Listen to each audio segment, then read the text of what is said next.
A review of Tal Ben-Shahar's book, Happier. Happier is a practical guide to mindful happiness based on the famous Harvard University course that became the most popular in the university's history.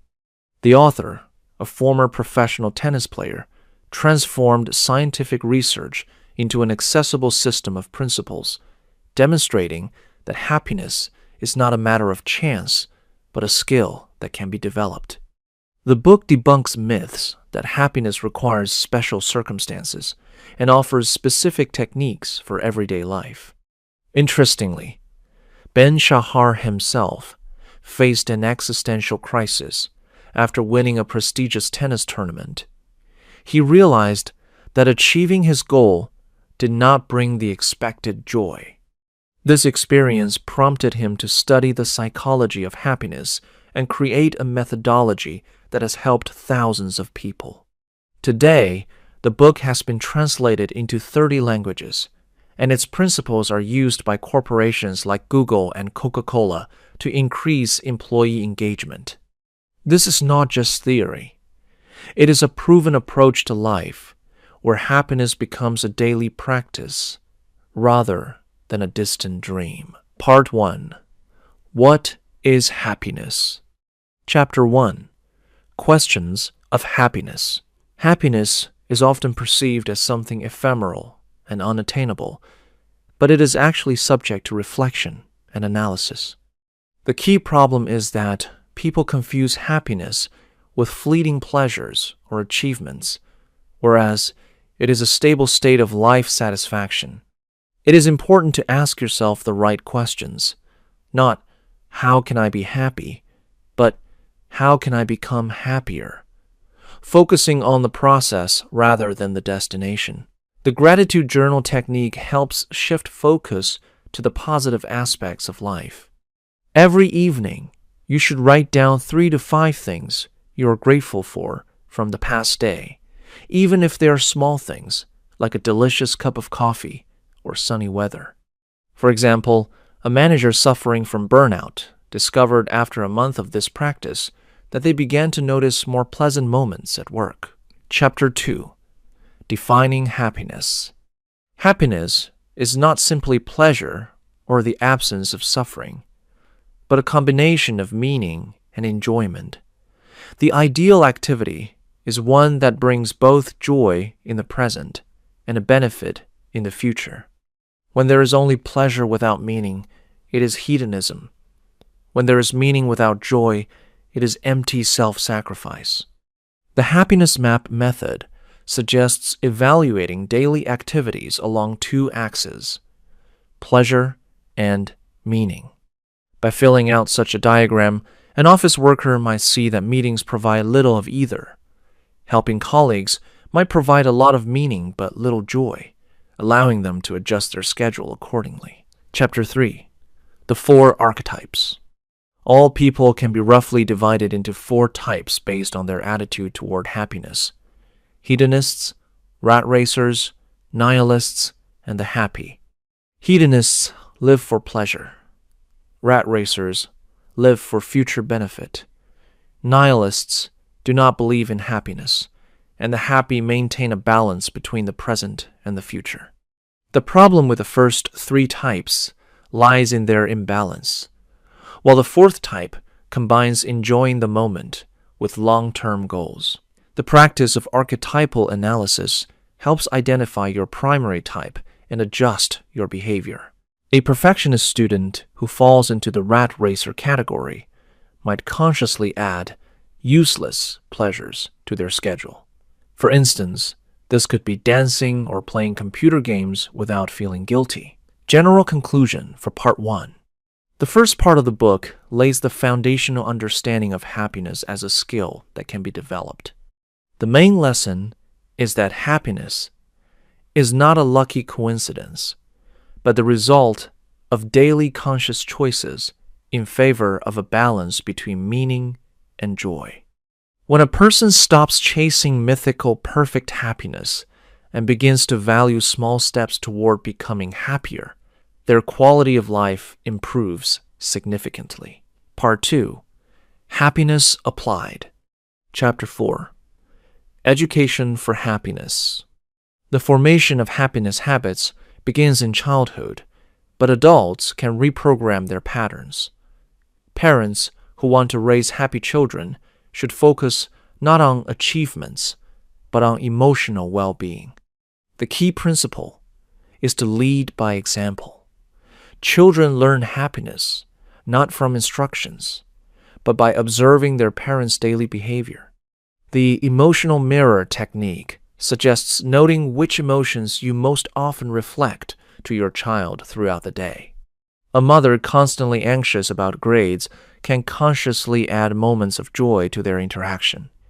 This could be cooking dinner together to music or evening stories about pleasant events of the day. Such actions create a new emotional pattern. Chapter 5. Happiness in the workplace. Professional activity takes up most of one's life, so it is impossible to be happy while experiencing constant dissatisfaction with work. The ideal job combines three elements: enjoyment of the process, meaning, and the use of one's strengths. The absence of even one component leads to burnout or a sense of emptiness.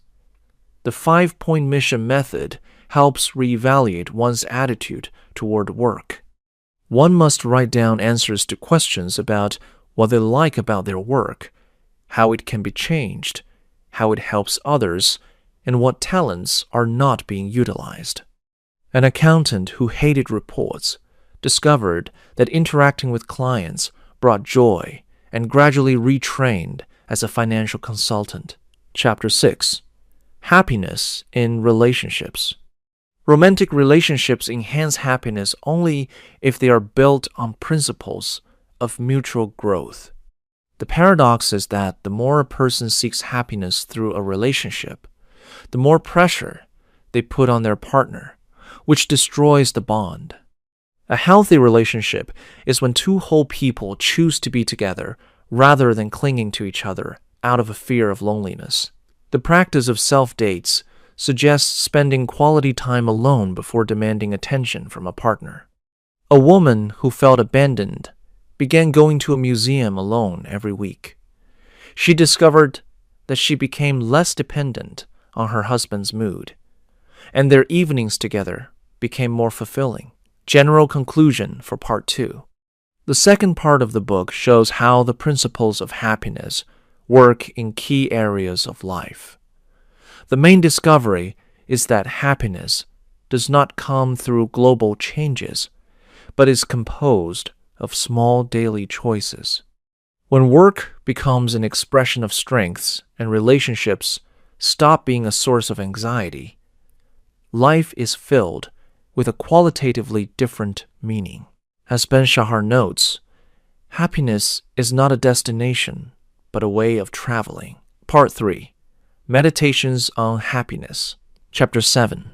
The first step. Acceptance. Happiness begins with a radical acceptance of the current moment with all its imperfections. Attempts to constantly avoid negative emotions create a vicious cycle of anxiety. Instead of fighting sadness or fear, the practice of mindfully experiencing emotions is suggested. The emotional sensor technique suggests stopping 3 times a day and naming your current state without judgment. A manager who practiced this noticed that after 2 weeks, their anxiety decreased. The simple acknowledgement of emotions reduced their intensity. Chapter 8. The second step. Time for happiness. The modern pace of life leaves little space for joy, which is why happiness requires conscious planning.